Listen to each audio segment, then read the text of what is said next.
Vrindavan, actually Vrindavan is not just a space, not just a place somewhere in North India.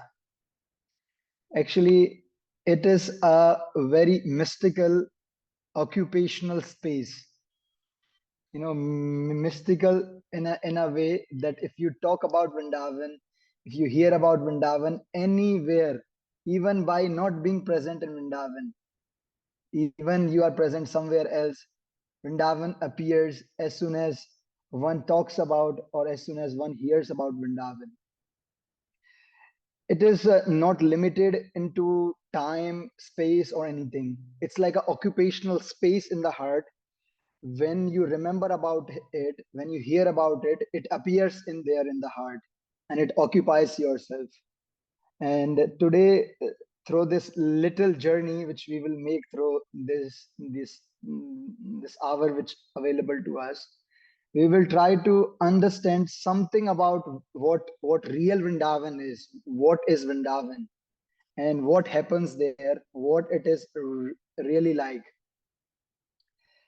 Actually, this Vrindavan is the exact manifestation of that spiritual world where Sri Krishna, along with all of his friends and well wishers and beloved ones, is eternally present. That means he's never leaving, he's always present in this world, in this Vrindavan. So there is this Vrindavan present on the earth, and then there's that Vrindavan present in the high eh, hi- in the higher sky, like above us.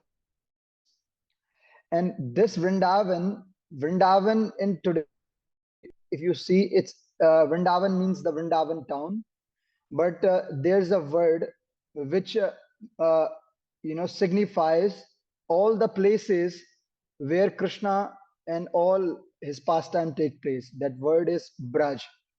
In Braj Bhasha, in local language, or in Hindi we call it Braj.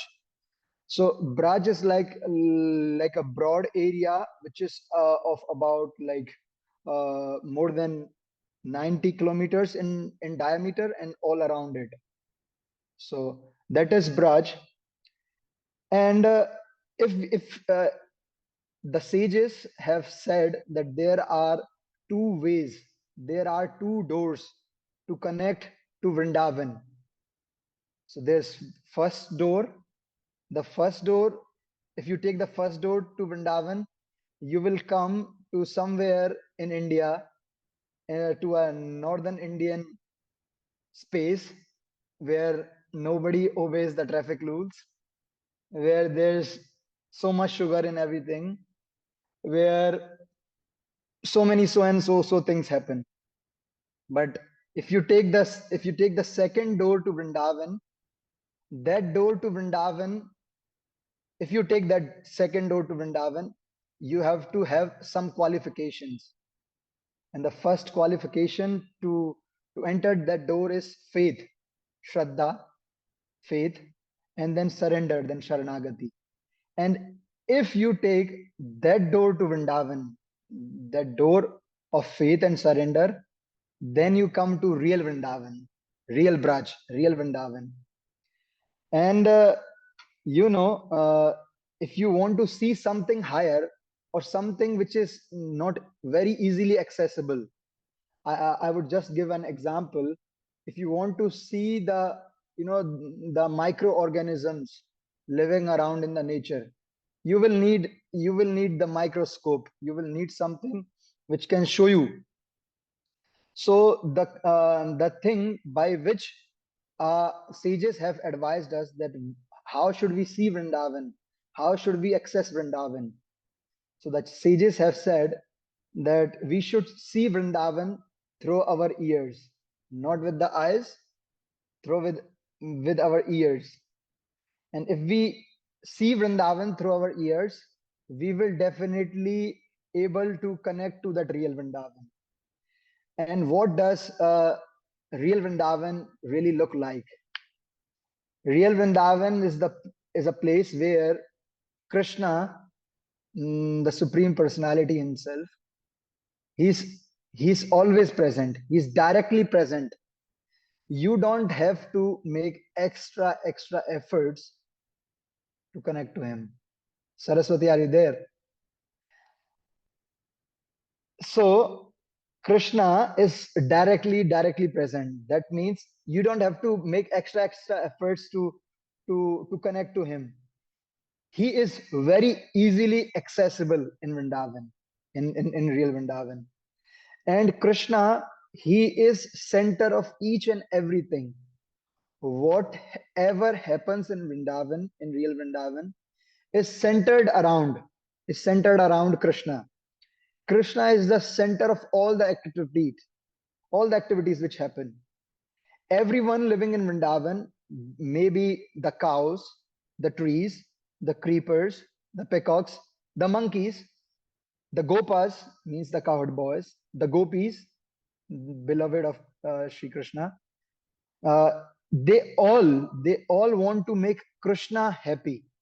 They don't. There's nothing for them to satisfy their own selves, and they have this intense feeling that if we make Krishna happy, we ourselves will in turn definitely get happy. So that is something really special about real Vrindavan. So real Vrindavan is that place where Krishna is the center, and he is accepting everyone and everything, whatever is there. It's for his pleasure. And what really happens when we try to connect to that real Vrindavan? We have to connect to that real Vrindavan. And if we just connect to that real Vrindavan, what happens? Our simple, boring life becomes like a festival. It becomes so joyful, it becomes so satisfying, it becomes so filled that we get a purpose. What should we do in the life? The purpose which we get is we are meant to serve, we are meant to contribute, we are meant to serve Krishna. And if he is satisfied, that means if you satisfy the roots of a plant, then the leaves get satisfied, then the trunk of the plant gets satisfied, the fruits of the plant get satisfied. In this way, this eternal Vrindavan, this real Vrindavans, the seed is given by Krishna. And if we satisfy the roots, that means Krishna being the root cause of each and everything. If we satisfy him, then everything is satisfied, everyone is satisfied. And everyone in real Vrindavan, they try to serve, they try to satisfy Krishna. And whatever is present, it just tries to make Krishna happy by its service. And if we try to inculcate that mood of Vrindavan, that mood of real Vrindavan in our own practical personal lives, we can really do that. And this connection, this inculcation of cultivation of that Vrindavan, that real Vrindavan mood, how we can connect ourselves, how can we live in that eternal realm of Vrindavan, still happens in this land of Vrindavan, which is in India, if you see. And I just want to give you one simple example that if you see somewhere in Slovenia, nobody worships things like I give you example. One very close friend of mine, he shared to me how he became a devotee. He lived in America, he still lives in America, and although he's from India, but he was growing up in US for quite a long time, all his childhood. And one day he bought a new car, and it's a tradition in India. If you get something new, you just take that thing to the temple and you do some puja, some worship, some rituals, so that the thing which you have bought new survives for a long time, or for anything, for making auspiciousness, for purchasing that. So that friend of mine, he bought a new car, and his parents living in India said to him that he should go to a temple, and he should get the puja, get the worship done for the car. So that seemed like a very different thing for a person growing up in America, and he has to go to a temple to get his car worshipped. So, but he followed the order of the parents that he should go to take the car for a worship. So he went to one of the ISKCON temples in America, and he saw one very nice brahmachari, and in nice good tilak, and he just went to him and said that, please, I have a new car, please worship it. So the devotee just looked at him and looked at the car, and he said, we don't worship cars, we worship Krishna. And that was too funny for him. He said that, but I have origins from India, and my parents said that we worship cars.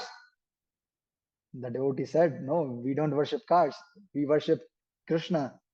And but there's one way why by which we can worship even your car, that if you use this car in the service of Krishna, in the direct service of Krishna, then we can worship your car.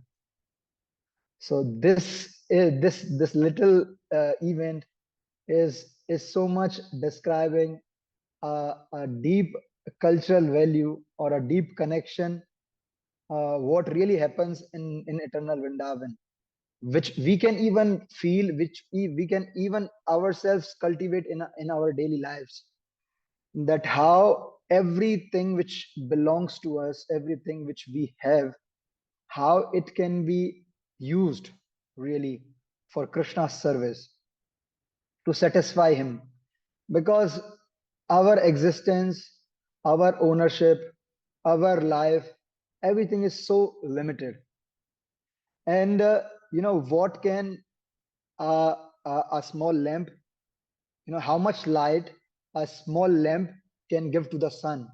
The sun has n number of light, like infinite light sun has. What can a small lamp of light show? A small lamp of light cannot show so much light in front of the sun. In that same way, we ourselves, in our little limited life, what can we offer, what can we own, what can we have for our satisfaction? It's so limited. But if we use that, whatever belonging, whatever we have, in the service, in the connection of Vrindavan, in this way we inculcate in ourselves the real mood of Vrindavan. And in real Vrindavan, in that real mood of Braj, in the real mood of Vrindavan, Krishna, who for different people consider Krishna as a far off person, as a, people or different religions, they comment about the God, that he's a far off person who lives in heaven, who lives somewhere so far, and he's not accessible. You have to do so and so things, and then you achieve in everything. And that far off present God, that concept is not in Vrindavan. That concept is not there in Vrindavan. He is a personal person with whom you can have direct reciprocations. He is not a far living concept. He is a living reality. He is a living person who eternally stays in Vrindavan, who eternally lives in this Vrindavan. And when you try to connect with that that very close living person, Krishna, you feel so happy. You feel so joyful that you start loving him, and then you try to know about him. And it is said that we cannot really love a person if we really don't know about him. We cannot love someone if we just don't know anything about that person. So if we want to love, if we want to cultivate some connection towards Krishna, or towards real Vrindavan, we have to know about that real Vrindavan. What happens in real Vrindavan? In real Vrindavan, Krishna, along with his all participants into his pastimes, is always present. He gets up like he lives like a small young boy, as the son of Maharaj Nanda, as the son of Mother Yashoda, and he plays around throughout the whole day. In the morning, he gets up and he just runs here and there in the house like a usual small boy.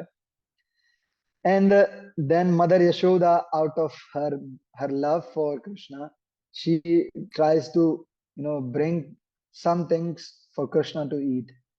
And Krishna likes to eat butter so much, and in the morning he has butter, and then he hears the calling of his beautiful friends. And who are Krishna's beautiful friends? They are the cows and the small calves. And as soon as he hears the callings from different cows and different calves, he just goes running. He goes running, and he just reaches to them, and he starts playing with them. Krishna pets, he's petting the cows, he's petting the calves, and the cows, they feel that much love towards Krishna that the milk from their udder just starts dripping off by feeling that exceptional love for Krishna, just by looking at him, because he's so beautiful. The cows cannot control their emotions. The milk flows down, and then Krishna, seeing this beautiful exchange of emotion or love towards him, he just goes to the cows, and he himself drinks from the udder of the cows directly. And when the cowherd boys and the other calves, when they see him drinking directly from the cows, they feel so happy. They feel so satisfied. They feel so satisfied. And then Krishna takes bath, and then the other cowherd boys, his friends, they are so joyful that they just come to him, and they start decorating him. They decorate him with different natural things, different flowers, different clothes, different ornaments, and everything. And every single person is just trying to offer whatever they have with themselves. A small friend of Krishna, he just has a flower twig. He just brought it from his house or from his surroundings. He just brought it, and he just puts it in the turban on the head of Krishna. And as soon as Krishna sees that small flower twig, he just accepts it. He feels so good that all these beautiful devotees, all these beautiful beloved ones of him, they are just trying to make him happy, just trying to make him happy. And when he has been decorated by all the friends, he just starts moving towards the forest of Vrindavan. So there is the village area in Vrindavan, the village of Nandagram, where Krishna, Balaram, and the whole family and all the Brajabasis, they live. And then there is the forest area, means the deep forest area, where Krishna goes to graze his cows. So in the morning, when Krishna takes the cows to the forest, the atmosphere is so serene. It's like it's so beautiful that when the 900,000 cows, Krishna's father Nanda Baba, he has 900,000 cows. Just imagine, if you see 900 cows, well taken care, well loved, not like the other places where the cows and the animals are not really loved. Just imagine those 900,000 cows, they walk together in the forest area, which is full of green grass, which is full of lakes, which is full and which has so many trees and creepers and many, many beautiful things, beautiful sights. And all the trees, all the fruits, they are just bowing down. All the trees, they are just bowing down with the weight of the beautiful fruits which they have and which they want to offer to Krishna. And the Devi means the goddess of forest of Vrindavan. She feels so happy that Krishna is now coming into her boundaries, into her territory. And when the cows are moving towards the forest area, the cows are jumping up and down. And when they jump up and down, they have the sharp hooves, the legs of the cows. They scratch on the body of Mother Earth. And Mother Earth, she feels so much pain out of the scratchings of the sharp hooves of the cows. But she is bearing all the pains of scratching just because the beautiful, the very, very beautiful, very soft lotus feet of Sri Krishna and Sri Balaram are walking on her body. She feels so good. The Vanadevi, the goddess of forest of Vrindavan, she feels very good. And in the morning, as Krishna walks upon the yellow grass, just by the touch of yellow grass, the yellow grass turns into green grass, just by the touch of Krishna. And the beautiful trees are offering different types of flowers, fruits, and shades for Krishna so that he can just come and rest for some time under those trees. So this atmosphere is surrounding Krishna's forest area of Vrindavan. In the afternoon, when it's the time for lunch, so Krishna's Mother Yashoda, she cares for Krishna like anything. Throughout the whole day, she's just cooking, and she's just trying to take care of Krishna and his needs. So she is cooking something, and then she's sending the things. As soon as she cooks, she's just sending them to Krishna in the forest. At that time, there's no like hot pot or anything. So whatever Krishna's mother is cooking, she just takes that and puts that preparation in a pot, in a mud pot, and she's just sending the gopis. And when the gopis come, they deliver the prasad, the bhoga, the food items. And as soon as Krishna receives those food items, he makes the gopis very satisfied because the gopis are serving Krishna in this way. And gopis are also able to relish the nectar of Krishna's beauty. And then Krishna eats. And when Krishna eats, he eats like a real close personal friend. He makes a circle, and in that circle, he sits in between. And in between, when he sits, everyone has plates from the leaves, and everyone is just eating on their plate. And Krishna just runs to different friends' plate, and he just eats from those plates. That much exchange of love takes place between Krishna and all the other cowherd boyfriends. And then Krishna takes rest, and then Krishna likes to play flute for the pleasure of the cows. And when he plays flute, the cows feel so much captivated. And then in the evening, it comes the time for Krishna to go back towards the village, leaving the forest. And when Krishna, at that time, he just stands on a tree known as Kadamba tree, and he calls back all the cows that now we have to go back to the village. And when they start going back to the village, everyone residing in the forest area feel so much separation from Krishna. They just feel like Krishna should never ever leave the forest area. The peacocks start screaming. The cuckoo birds start screaming, and the little squirrels, they beat up their chest. They beat up their chest that why is Krishna leaving? And the goddess of the forest of Vrindavan, she feels sad also.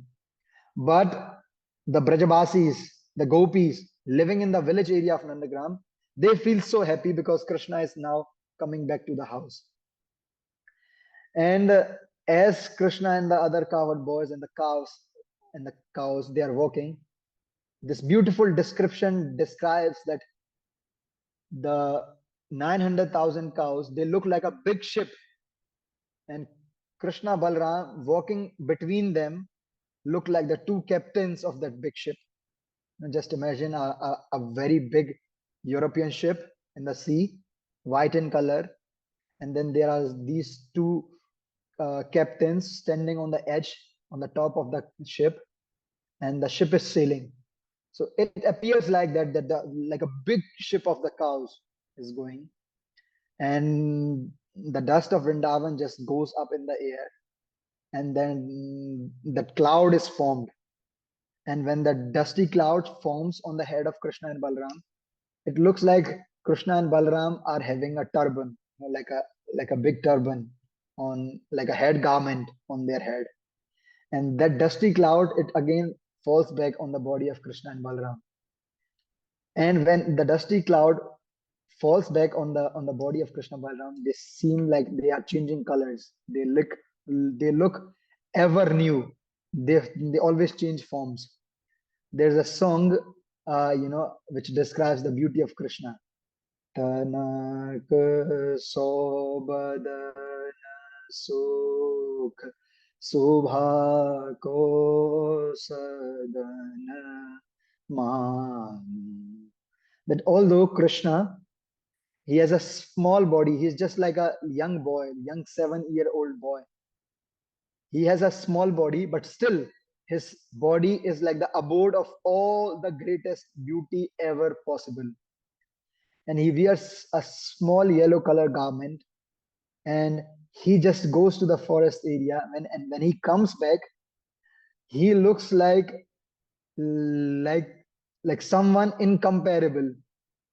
And the devatas, the great sages, the great demigods, they look, they hanker, they long for seeing this beauty of Krishna. And then Krishna goes back to the house where Mother Yashoda is waiting for him. The gopis are waiting for him, and the gopis shower flower petals on Krishna. And those little flower petals, they are like little letters of love, letters of invitation. And as soon as those flower petals touch the body of Krishna, he receives all the invitations and all the messages which have been conveyed to him. And when he receives the messages, it's like greatest ever possible transmission system.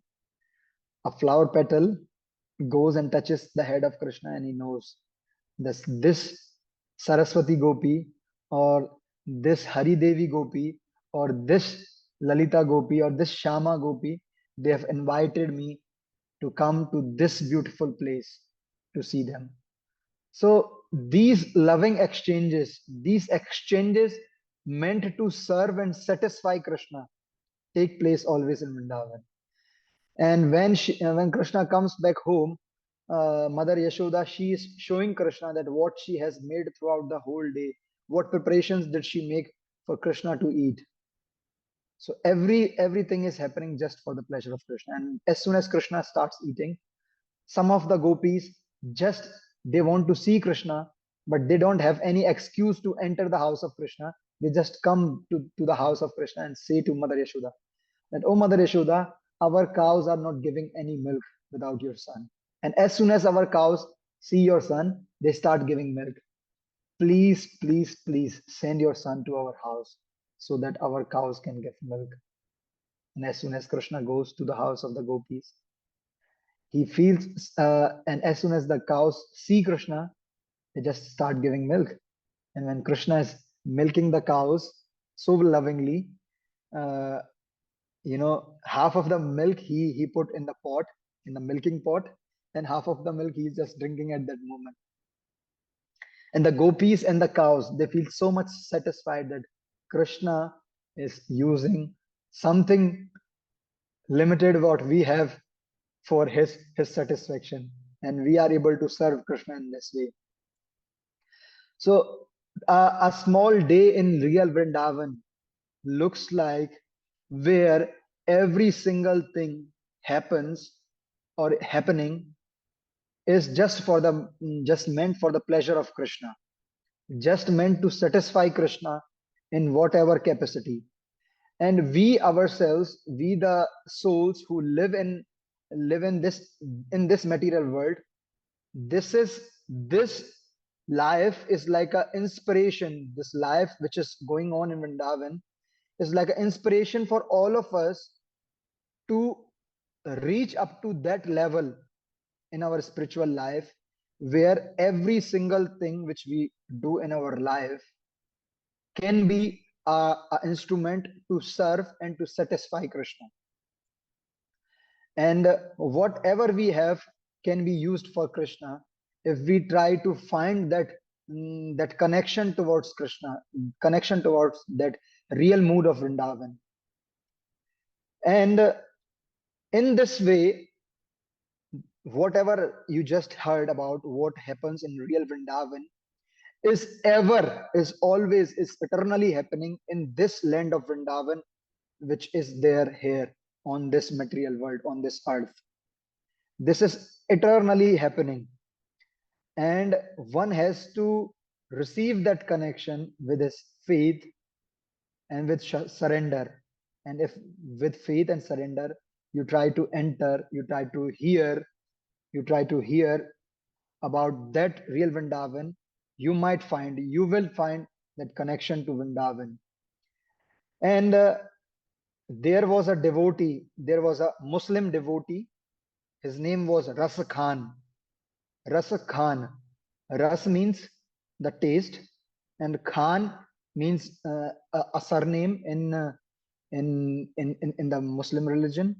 But another description, another meaning of Ras means the taste, and Khan means the mine. Mine, like we have gold mine, we have a coal mine. So mine means something, the place from where something is extracted, like the iron ore is extracted from the iron mine, the coal is extracted from the coal mine. So in that same way, there was a devotee, his name was Ras Khan. So the sages in Vrindavan, they call him the the mine of taste for Krishna, because he even though being a Muslim person, he found that connection with eternal Vrindavan. He found that connection to real Vrindavan. And when he found that connection with Vrindavan, he was living in Vrindavan, and he was writing at the last part of his life. He wrote that what he really wants to become. And I just want to read or sing that little 4 lines which he has written about his desire. So after receiving the connection to that eternal Vrindavan, what he prays for, what he longs for is Manush ho to vahi ras khan. That if in the next birth I become I become a human being, I shall I shall become the same Ras Khan who has that connection to eternal Vrindavan. I don't want to become anyone else. We all have desires. If in the next life, if I become the like the Bill Gates of or like Elon Musk, or whoever rich ever possible. But he is, after realizing, after having received that eternal connection to Vrindavan, what he just prays is, I just want to be the same Ras Khan who has, a person who has connection to Vrindavan. मानस हो तो वही रस खान, बसों ब्रज गोकुल गांव के ग्वारन. And if I will become Raskan even in the next life, then I can easily live in the village of Braj, in the village of Braj known as Gokul, and I can live among the Gopas, live among the cowherd boys. Jo pasu ho to kaha basu mero. And if I become an animal in my next life, what should I become? I should become a cow. Charonit nand ki dhenu majharan. I should become one of a cow, one of the cow of Maharaj Nanda, Krishna's father. That means if I have to become an animal, I should become a cow in the herd out of the cows which Krishna grazes here and there. Pahan ho to wahi gire ko. And if I have to become a stone in my next life, I should become a stone which is part of Sri Govardhan. Jo dharyo kar chhatra purandar kan. I should become a stone of that Govardhan which Krishna lifted on his head, on his hand. And if I have to become a bird, jo khag ho to basero karo. I have to become a bird. I should become a bird which lives on the bank of river Yamuna. Kalindi cool kadamba kidaran. And if I will become a bird, I shall live on the kadamba trees, lying or standing on the bank of Sri Yamuna. So he, being such a person, after finding his Vrindavan connection, he writes, he realizes that what he wants to become, what he really wants to become in his life, in the next life, because he has received that connection to Vrindavan. And this relationship, this connection to Vrindavan is even described in different shastras, in different old texts. There's a glorification of Srimad Bhagavatam in Padma Puran, and it is known as Bhagavat Mahatmya. So there is one very beautiful shloka. It says, Vrindavanasya sanyogat, that if someone receives connection to Vrindavan, when a jiva or when a simple normal person connects himself to that eternal Vrindavan, what happens to him? Vrindavanasya sanyogat punastam taruni nava. That when a person finds that connection to eternal Vrindavan, the spiritual life of a person, the spiritual life of that person gets renourished, and he gets new insights, new insights, new inspirations are received, new connections are received to his own spiritual life. And Dhanyam Vrindavanam Tena, all glories to Vrindavan, where Bhaktir Natrati Yatracha, the Bhakti Devi, the personification, the direct personification of spiritual life, Bhakti Devi, as we all know, she dances out of joy. She dances out of joy by being present in Vrindavan, by getting the association of Vrindavan.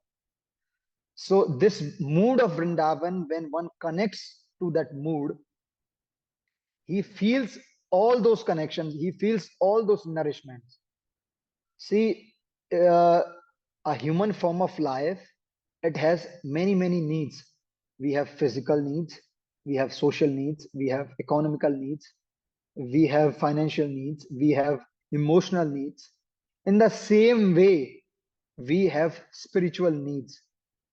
Many anthropologists who study about human existence of life, they have understood that the fact that the first a person should fulfill all these material needs, and when almost all the material needs are fulfilled, then a person rises up to a level where he notices his own emotional or his own spiritual needs, where he wishes to find something which is of higher purpose or which is of higher nature. And to fulfill that spiritual need, the topmost level which one can reach, by which he can satisfy his deep spiritual needs, is by connecting himself to the eternal mood of Vrindavan, to the eternal serving or satisfying mood of Vrindavan. And Bhakti Devi is present here in Vrindavan, and she's dancing. And why is she dancing? Because she is in herself feeling that love which is in the air. The Brajbasis say uh, that in Vrindavan, the love for Krishna, or the love for the relationship to Krishna, is in the air, and it is it is so much present that you cannot resist it. It is so much present. Vrindavan barsat rahe prem ahir nish bhor. It means for Krishna is raining, always raining. Barasat rahe prem ahir nish bhor. And even in the morning and even in the night, it is just raining, and one has to come with his own little heart, which is like a small vessel, like a small glass, and he has to bring that glass with that faith and surrender, and just have to put it here in Vrindavan, and the cup gets filled, because that connection filled love of Vrindavan, love towards Krishna, is always reigning. And so this is a little something about Vrindavan, what really Vrindavan, the real Vrindavan means. And now, what are the residents, the residents who live in Vrindavan, in this place, in this Vrindavan which we hear about is located in India. So there are different devotees, different people who live in Vrindavan. So they are known as Brajavasi. Brajavasi means those who are born in Vrindavan, those who are born in the area of Vrindavan. Or there are different definitions, different definitions, that who is a Brajavasi. There is a definition, if someone just chants Radhe Radhe, if just someone takes the name of Vrindavan once, he's a Brajabasi. So I one day I thought that there are n number of definitions to define who is a Brajabasi, but there is not a single definition which can say that if it is like this, you are not a Brajabasi. So everyone is considered, according to different descriptions and different glorifications. Whoever is connected to Vrindavan, whoever hears about Vrindavan is like a Brajavasi. But those who are born in Vrindavan, they are especially known as Brajabasis. Now there are Braj Upasi. Upasi means those who inspire for that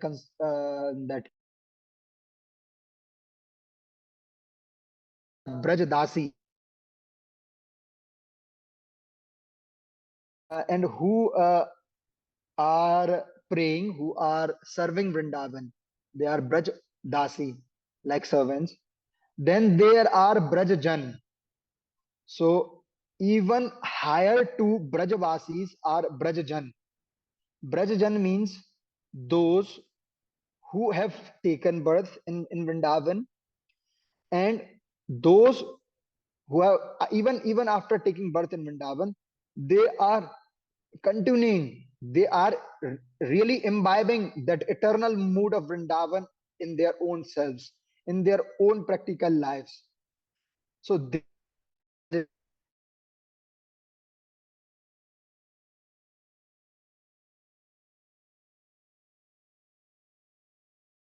really cultivated in his own personal life, uh, mm, that eternal mood of Vrindavan, that smaran of Vrindavan, that living of Vrindavan, that life of Vrindavan.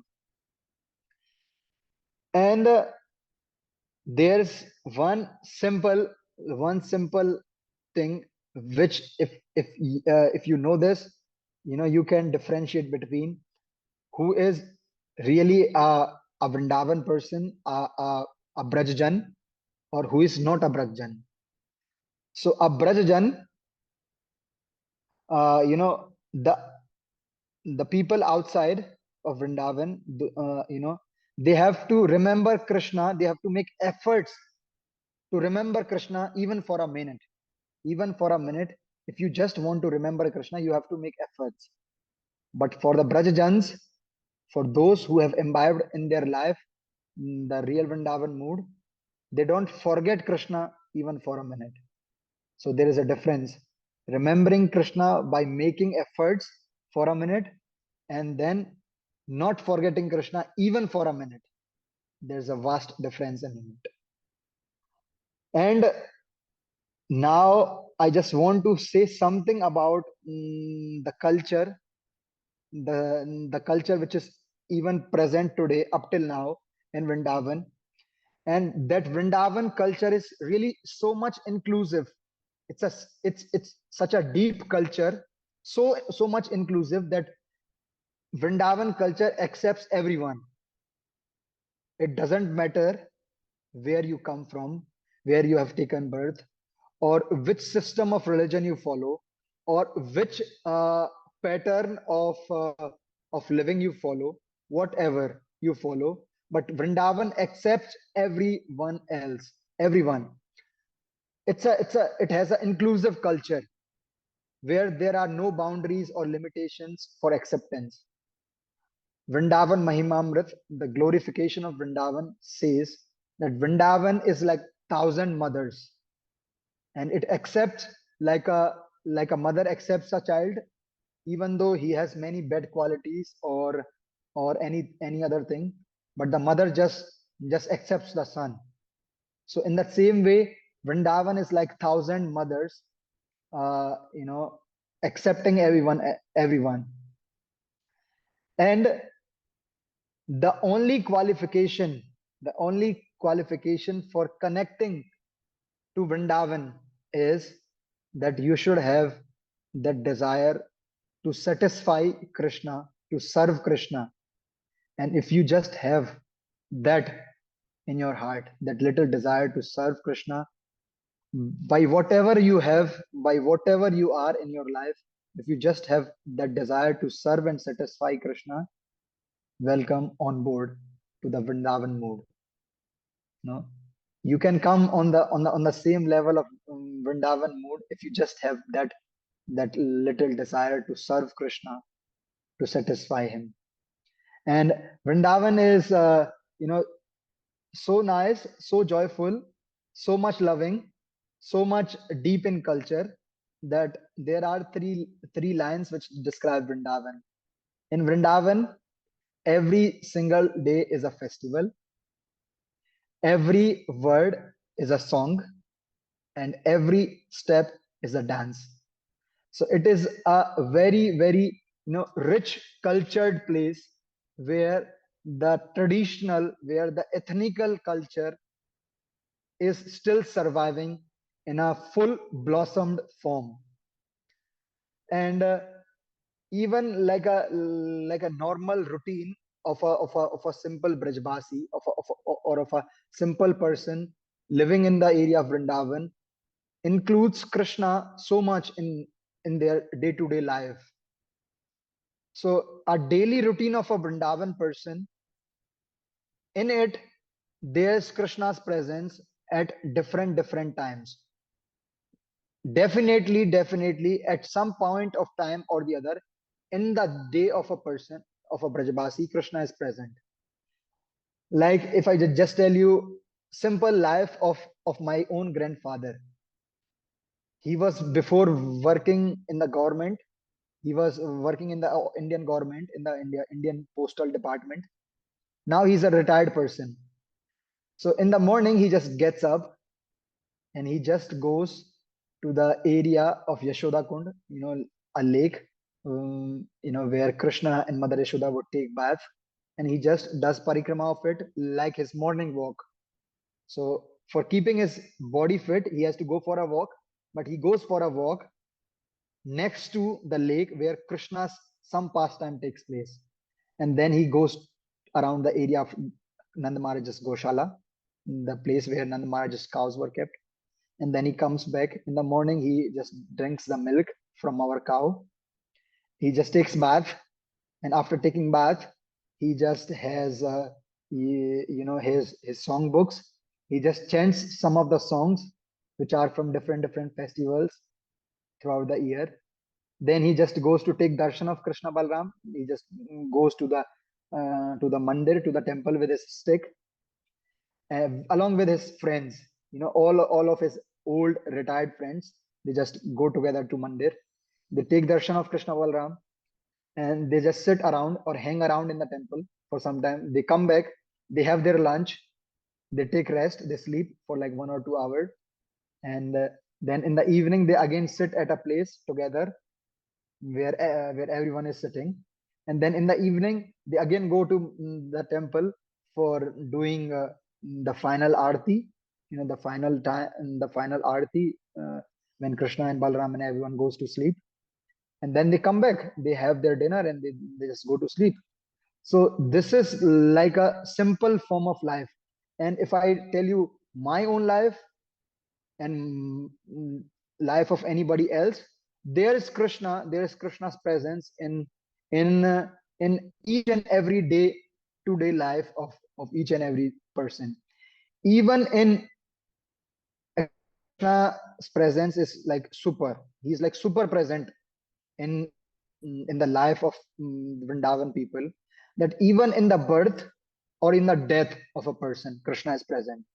Just for example, when someone takes birth in our house, the first thing which we do is we just take some color, some yellow and red color, and we just go to the house of Krishna and Balaram, and we just make some auspicious symbols, auspicious, drawings on the house of Krishna Balaram, and we just thank them that today you have given a servant of yours in our family. So in birth, Krishna is related. Whenever someone takes birth in the house, we connect to Krishna. Someone dies in the house, someone leaves body. If someone leaves body in our houses, the first thing what we do is someone from the family goes to the temple, and he brings some remnants, some things from Krishna Balram, like chandan, like the sandalwood paste, some water which was coming out of body of Krishna when he was bathed. So we bring it, we bring some cloth, some yellow like cloth like this, and we offer it to that dead person, and we bid him farewell. We say goodbye to that person, and we tell him that now, for some time you were there in this world participating in this Leela of Krishna. Now you are entering the eternal pastimes of Krishna. So from this world, we don't want to send you with a deep heart, with a deep, sad heart. So we put sandalwood paste on his head. We put some water in his mouth, and we dress him like a gopa or like gopi, as he would enter into the pastimes of Krishna. So in the we relate to Krishna, in the death we relate to Krishna, in different seasons we relate to Krishna. That means when, like Vrindavan season, if you are ever in Vrindavan, you will see Vrindavan season are like extremes. We have extreme of cold, we have extreme of summers, we have extremes of monsoon. So in different seasons we connect differently to Krishna, in a way that now it's summer, so it's like it's getting hot, and it's like 48 and 49 degrees. Just imagine if you sit in Slovenia, where it even snows, it's under minus. If you ever get the chance to be there in 48 degrees, it's really like you might melt. Saraswati might melt. It's like really that hot. So in that hot season, we connect to Krishna in that way. We offer Krishna, because he's like a person, and if we feel cold, we feel hot, he must also be feeling hot. So we give him different preparations to eat, so that his body is cooling. We make different flower houses for him, so that the beautiful fragrance, makes the atmosphere around Krishna cold, like cooler. In the winters, we give him, like, we make fireplaces in front of Krishna, so that he being a person, he being like a small boy, he should be well taken care, because like a small boy, he is always running here and there, and maybe if he feels sick, although he is like the owner of three worlds, he doesn't, uh, he can never be sick, but it is our own love for him which we exchange with him, like a small boy, that he should not feel sick. In the monsoon, we make different arrangements for him. In the monsoon, we make different swing, so that he can enjoy different swing festivals. So in this way, each day, each fe- each daily routine in Vrindavan is connected to Krishna. And some of the days in Vrindavan, they are like super, super days. And I'm just going to tell you about one of that super day, or one of that super, super season. And that super, super season is going now. And what is that? You see on this beautiful red color is from the Holi festival. Actually, uh, everyone in the whole world, they just play Holi for one day, but we live Holi. Everyone else just plays Holi, but we live Holi. The difference is we have Holi for 40 days. For 40 days, starting from the beginning of the spring season, the festival starts. From that day onwards, we start putting color on each other's forehead, and also to Krishna and Balram, also to the deities. And then we sing the different songs which glorify different pastimes of Krishna, how he's enjoying in this beautiful season of Holi. Actually, Holi is concerned with that festival, the festival of colors, which you all of you might have heard or seen in the pictures. It's a festival where the nature, the nature blossoms into different colors, and the nature wants Krishna, his master. Krishna is master of everything, master of the nature also. So the nature wants Krishna to enjoy, so that's why Krishna plays with different colors. And this beautiful festival of colors, like the exact day when there's like lots of colors in Nandagram and in Barsana, is just approaching in within a few days, in 1 or 2 days. But I want you to just have a little glimpse of what really the festival of colors, which is deeply connected to Krishna and Balram and their pastime. It is not our own little festival where we play wildly with the colors. No, no, no. In Vrindavan, we play Holi as a festival where Krishna and his beloved gopis and his beloved gopas, they participate personally. So that beautiful festival we play, and we are participants to it. And I would just like to ask Saraswati to play one of the video which I sent her. It was like a drone shot Okay. from above Okay. on the screen. Let's do that.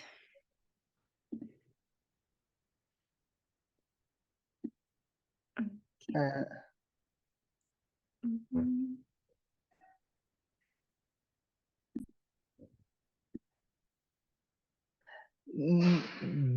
no, not this one. This one too. Now just have a little glance into it. What really happens? What does the real festival of, this is the temple in Nandagram. This is the house of Krishna and Balram. And what happens on that day when everyone is playing Holi, when Krishna and Balram are playing Holi? Just see it.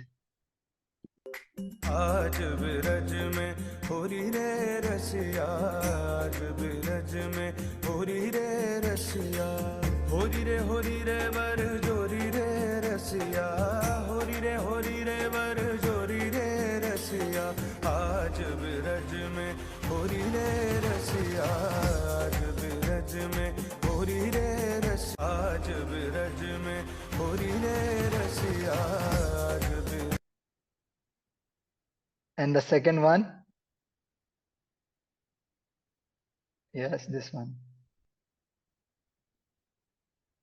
तेरे बस में कुछ भी नहीं है, दिल नू मैं समझावा, तू झूम झूम झूम झूम,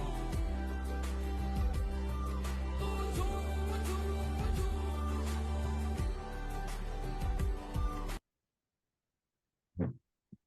So this is little glance. We will play the another video also just after some time. So this this is something what really happens.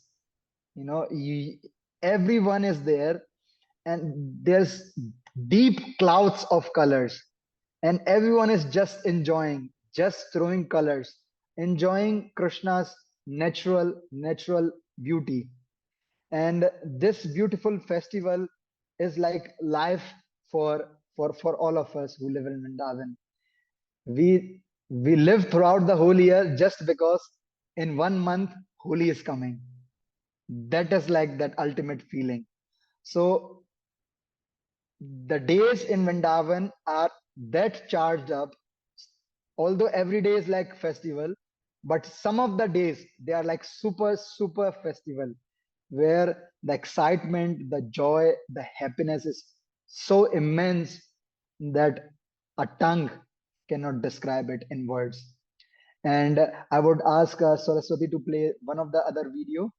This is the video where everyone is singing in the Barsana temple. In Barsana temple, how everyone is getting colored, and the place where we are sitting, it's the house of Srimati Radharani, and the whole temple courtyard, the whole temple area is filled with color up till the knee.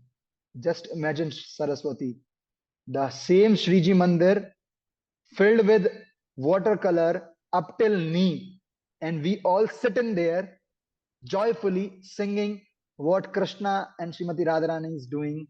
That's that deep pastime of Radha and Krishna we are singing, and we are so happy about that singing, that we say Vava, Vava, Vava means wow, wow, wow, what's happening? And you will see everyone saying Vava, Vava, Vava in this video. Let's play it. Try to find Krishna Murari in this video.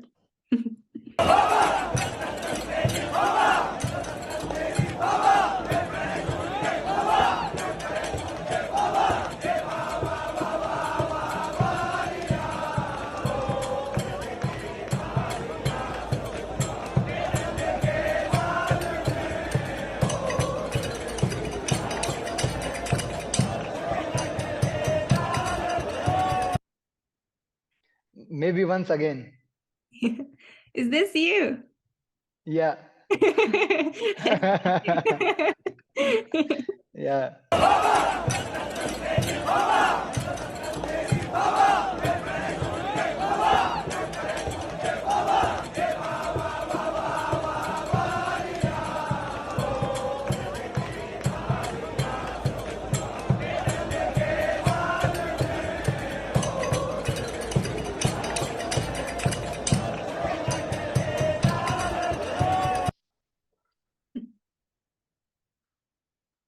So this is one of the really you can show the picture, which is being shared.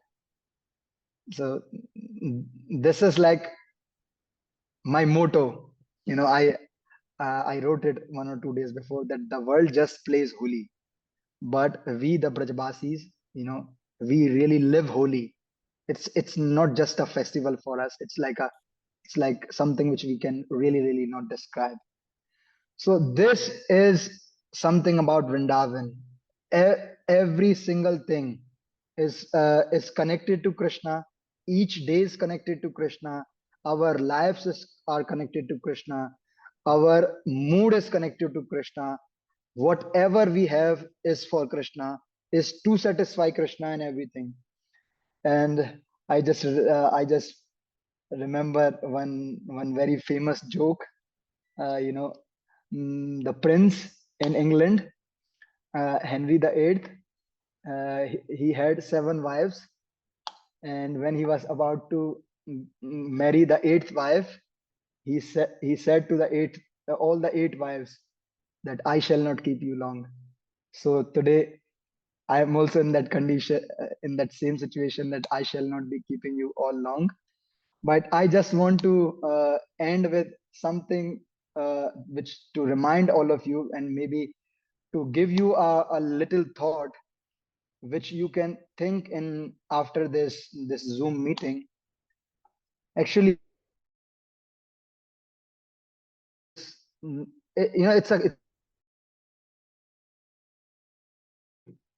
it's a part of uh, it is that deep mood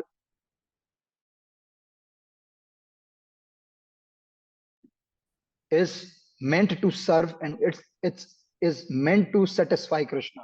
Krishna Murari, can I And please ask you to yes, repeat, because it was buffering a bit and we couldn't hear. If you could repeat okay. what you just said. Thank you. So I would repeat that the one thought which I want to leave you all away with it is that Vrindavan is a mood. It's a way of life. It's a way of life where every single thing which you have, even in your Western life, can be used, can be utilized, can be really, really practically utilized in a way to serve, in a way to satisfy Krishna. And it's you know the sages say that Vrindavan is always inside our hearts, inside the heart of Saraswati, inside the heart of everyone, inside of my heart, inside Gadadar's heart, inside Kanai's heart, inside Aditi's heart, everyone's heart. It's ever present. It's ever present. We just have to unlock it. And the key to unlock that eternal Vrindavan mood in ourselves is, the key to unlock it is, there are many keys. The first key is the holy name. Remembering Krishna's holy name, chanting Krishna's holy name, it unlocks that eternal Vrindavan in ourselves. Chanting, then the hearing about Vrindavan, hearing or remembering what really happens in eternal Vrindavan. Actually, as I already said before in the talk, that we cannot really love a person if we really don't know what that person is. So if we remember about Vrindavan, if we see Vrindavan through our ears, if we hear about Vrindavan, then that Vrindavan mood comes into ourselves. In Vrindavan, we always give an analogy that, you know, if you keep so many green papayas, if you have so many green papayas, and if you just put some yellow papayas, if you have like 50 green papayas, and if you just put 5 yellow papayas, just by the association, just by hearing, or just by the association of that yellow papaya, those which are green, they will also turn into yellow papayas. So by associating with Vrindavan through our ears, hearing about Vrindavan, that eternal Vrindavan, that eternal mood of Vrindavan might come even to our lives. There's a prayer which I will send to Saraswati also. It is written by one very great saint. Maybe about him we will hear in after any another time. So his name is Surdas, and he's writing a prayer, and he's writing what he writing in the prayer. He is asking the Lord, he's praying to the Lord for acceptance. He is praying to the Lord for acceptance. Whoever he is, whatever he just says that to Krishna that I am just yours. I am just yours. So I will just end up with this little prayer. He just says, "Oh my Lord, das to tihare." That if I am a servant, I am yours. So he is describing whoever, whatever situation he is in, he just belongs to you. That I belong to you, O Krishna. He is saying, Das to tihare. That if I am a servant, I am yours. Jo udas to tihare. If I'm sad, I'm yours. If I'm happy, I'm yours. Dur to tihare. If I'm far off, if I'm really, really very, very far from you, I'm yours. If I'm close, I'm yours. If I'm fallen, I'm yours. If I'm silly, I'm yours. Naveen to tihare, प्राचीन तो तिहारे हैं. If I'm new, I'm yours.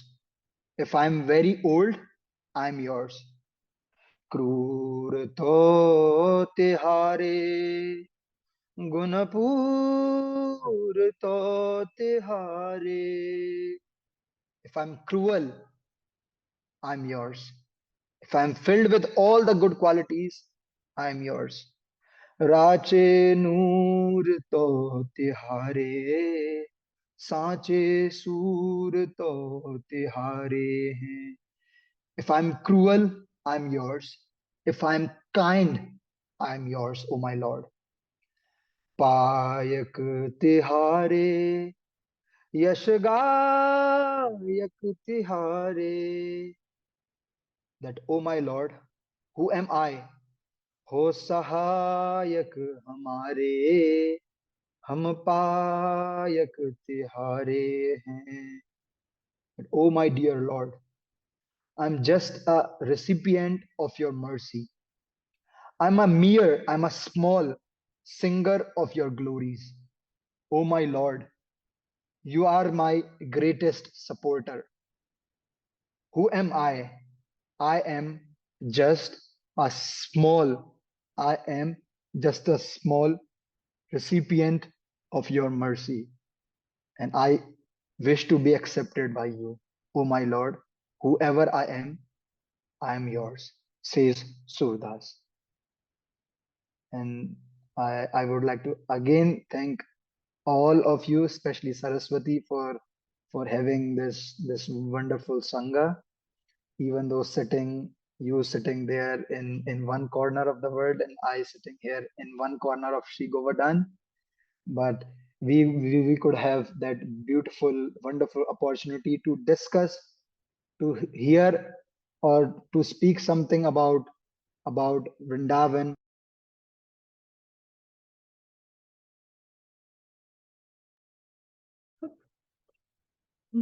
Gonna verkla van.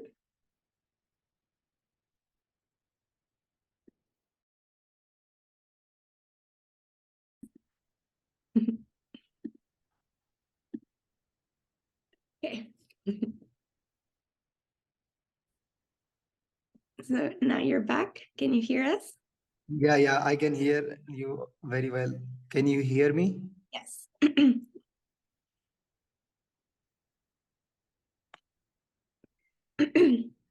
Did you have anything else to share? I think you were cut off while you were speaking.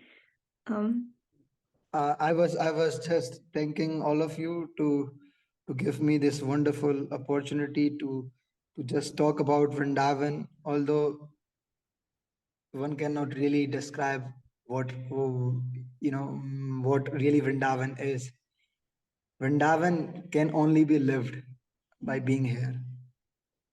And when one lives here or just comes here and lives here for some time, then he can feel, it's a feeling which you can have while you are here personally.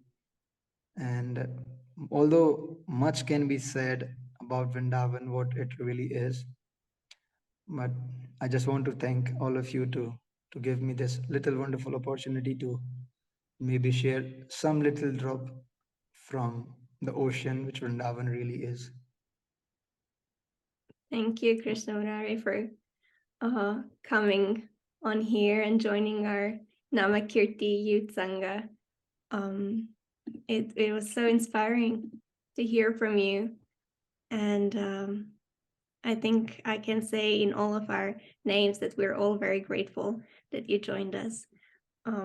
What really stuck with me was when you were speaking how when Gopas were decorating Krishna, he was feeling so happy and like, oh, they just want to please me. And I thought it was a beautiful meditation also for us, because Gurpurnim is coming up, and that is a festival that especially in our temple we celebrate in a big way, since we have Panchatattva deities.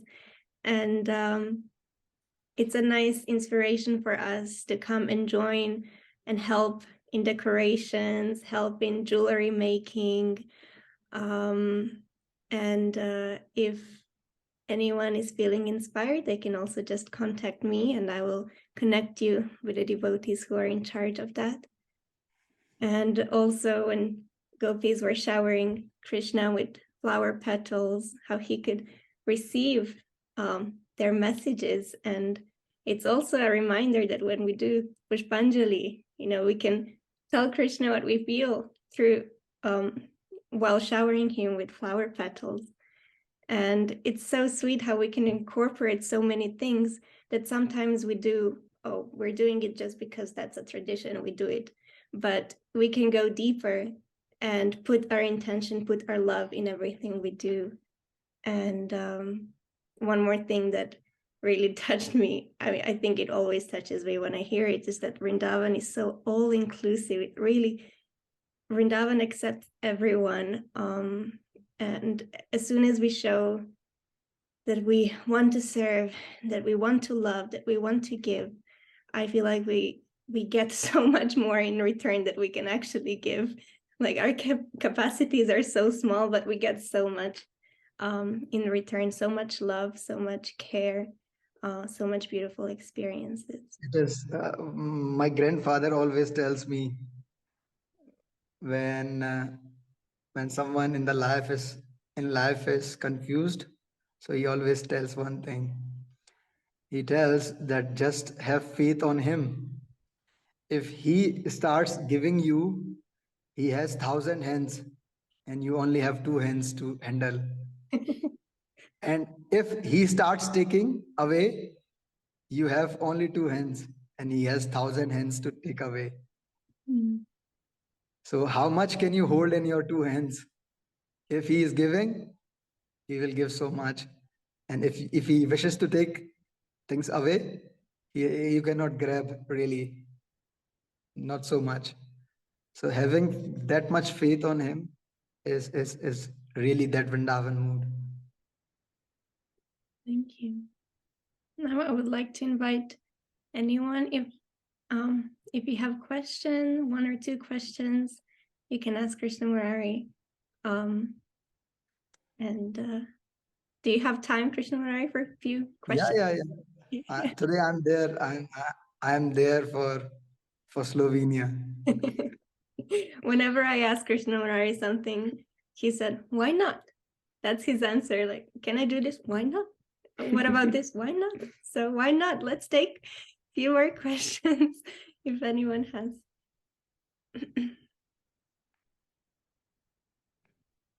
They might usually have a lot of questions. Or maybe any comment. Yeah, comment or what you found most inspiring. Oh, Marcel. Yes, please, Marcel. You can unmute yourself. Yeah. Hare Krishna. First, I would like to thank you for this inspiring presentation. I really loved to listen. I really liked it. So I would just like to ask, when you mentioned that we shouldn't try to see Vrindavan through our eyes, but rather through our ears. So I would just like to ask, could you please tell some more about this, especially how to listen in order to really see Vrindavan through our ears? So is there some, do you have some recommendation when we listen about Vrindavan, how to listen actually? Yeah, actually, you know, there are so many vivid descriptions. Actually, if I tell you personally that when a person is like, I myself, I am a very detailed person. If I want to know about anything, I just want to know even every detail about everything. So if I want to know ice skating in Slovenia, I would just ask Saraswati how to do each and everything. What's the first step to do it? What does this move is known as? Yeah, I'm such a detailed person. So this is like my own personality. So when a person tries to know about Vrindavan, hear about Vrindavan, actually there are different texts, especially if you just read Sri Krishna book, the Krishna book. I would read Krishna book usually when I was young. I'm still young. When I was in school, I would read it like my evening book. So when I would read it, I would feel like what really happens in Vrindavan, what is really happening in Krishna's things. So if you see the present form of Vrindavan, you might not be able to match it up with what you hear through your ears, but it is quite better to hear more than seeing more, because the eyes are limited. Eyes cannot see many good things, but with the hearing and with the feeling, you can really appreciate things more. Another example I want to tell you. You must have watched, every one of you must have watched Little Krishna. So when I was in the school, I was in Vrindavan Gurukul, one school. So one friend, he was from another state in India. He was from Bihar. He took a new admission into my school, and when he came on the first day to the school, he started crying like anything. And when he was crying like anything, I just asked him, why are you crying? I'm so happy here. He just said that I'm crying something because I have been cheated. And I was like, what happened to you? How come you are cheated? He said that I took admission in Vrindavan because I saw Vrindavan in the Little Krishna video. I saw there was nice Govardhan hill there, which is very green. I saw small cows there, and they were jumping into the river. I saw Krishna. I saw different people. I saw small monkeys who were so joyful along with Krishna. And when my parents told me that you can take admission into a school in Vrindavan, I was so happy. And when I came here, I saw nothing like that. Just something. I saw like Vrindavan, there's temple, there is Krishna's deities and everything. But where is that Vrindavan? And I just told him that you might not be able to see that Vrindavan now, but when you live here in the school for quite long period of time, one day you will say that, yeah, that Vrindavan is still there. That Vrindavan is still there. So that deep form of Vrindavan is always living beyond the curtains. There's these curtains which the eyes cannot see. But if we try to hear from different shastras, like I can suggest you, if you read Krishna book, you read it, and maybe in the different seasons you could read about what happens in different seasons in Vrindavan. Like if you, there's a text known as Anand Vrindavan Champu. Anand Vrindavan Champu. You can read about the spring festival. You can read what happens in the spring season. In that, there's a big chapter there, very detailed, what is everything happening and what's not, and like that. So in this way, by reading or by hearing from those who have really imbibed that Vrindavan mood in themselves, it will definitely help us to remember Vrindavan. Actually, hearing from qualified people, hearing from qualified sages or devotees, it is said that the whole Vedic text, all the text like Krishna book, or everything, they are like a salty ocean. They are like a salty ocean. It gets really hard. You have to take the book and you read it, and sometimes you might feel sleepy and so many things, and like that. But those qualified devotees, they are considered like clouds. What does the clouds do? The clouds go to the far off oceans, which are very salty, and they extract the essence of the ocean.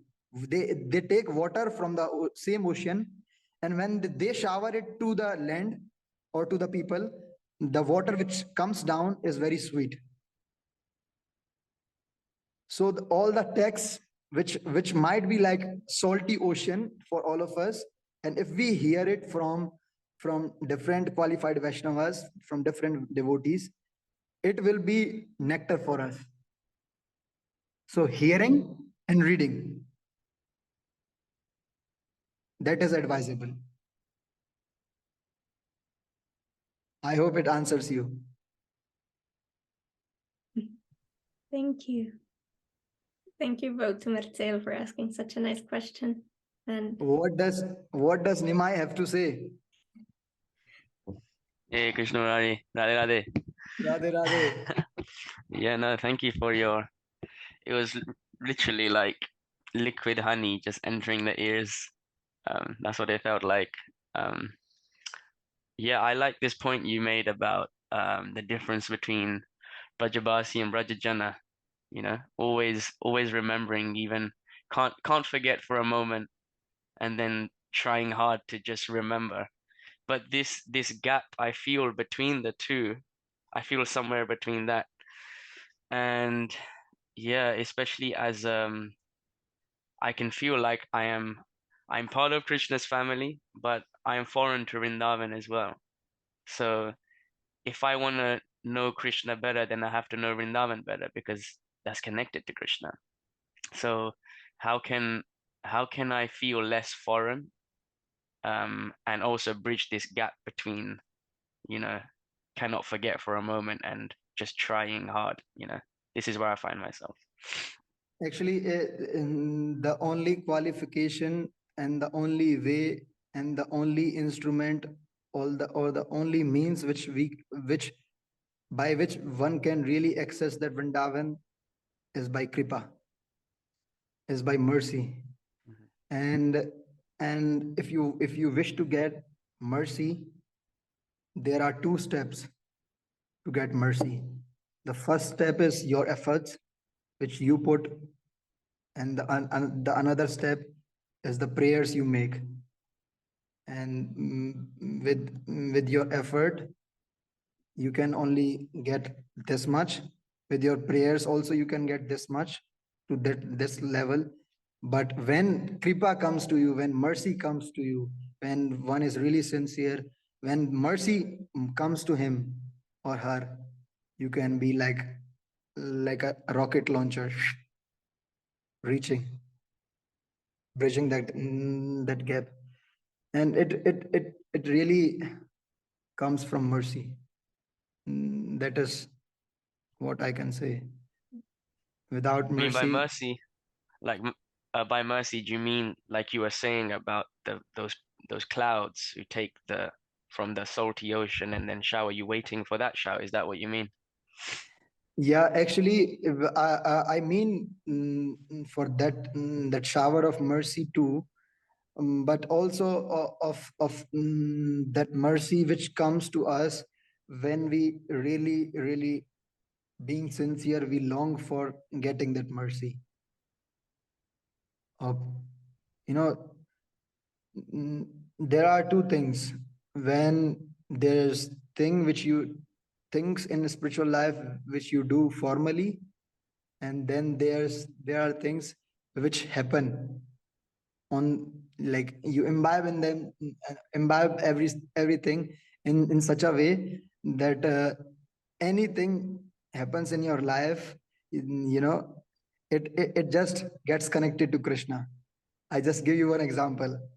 If I was now in Nandagram and if I would crack different jokes with my friends, and we would all laugh, and the one whom we are making jokes over, we would just say Bansi Vare ki jai, Bansi Vare ki jai. Means like we would crack joke over someone, and then we would laugh and we would say Bansi, bol Bansi Vare ki jai. You know, like he would say that all glories to the one who holds the flute. So, so that's how, you know, things happen. When the siddhantas or the paddhatis or the different things in the life, in the spiritual life, when they become your practical life, then you relish things the more. And it takes time. uh, we have to accept this, but we have to be little sincere.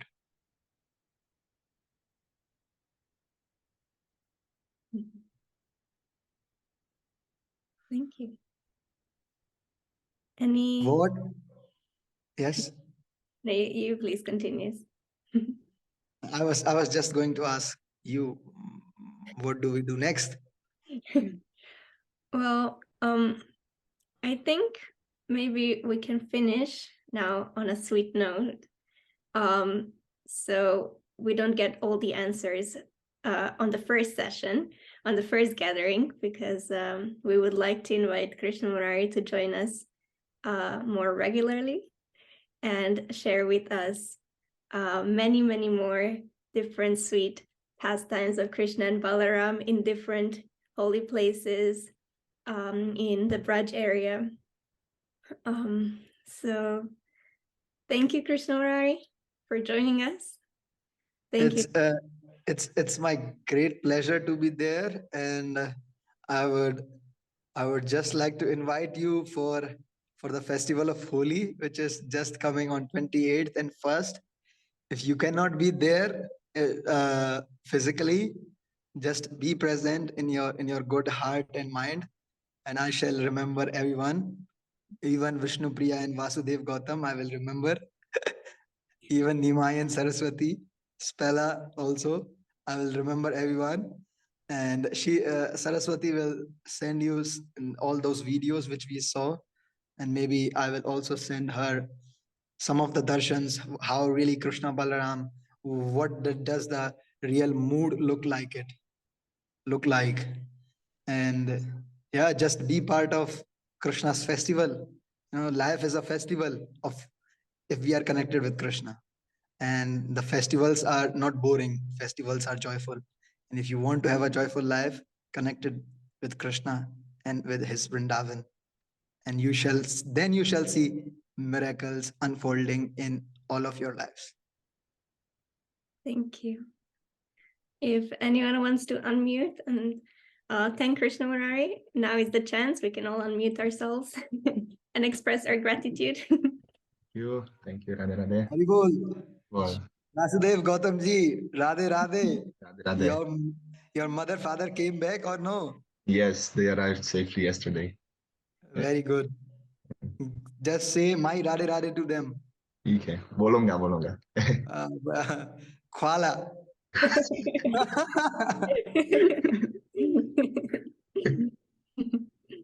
Thank you. I learned one word in Slovene. That's enough. Great. Good pronunciation. Yeah. Okay. So Okay. thank you, everyone. Krishna Murari, if you want, you can stay just so we speak a bit more, a few more minutes. And all of you, I would like to thank you. And whenever you're ready, you can leave the Zoom. Bye. Radhe Radhe. Thank you, Radhe Radhe, Shyam. Radhe.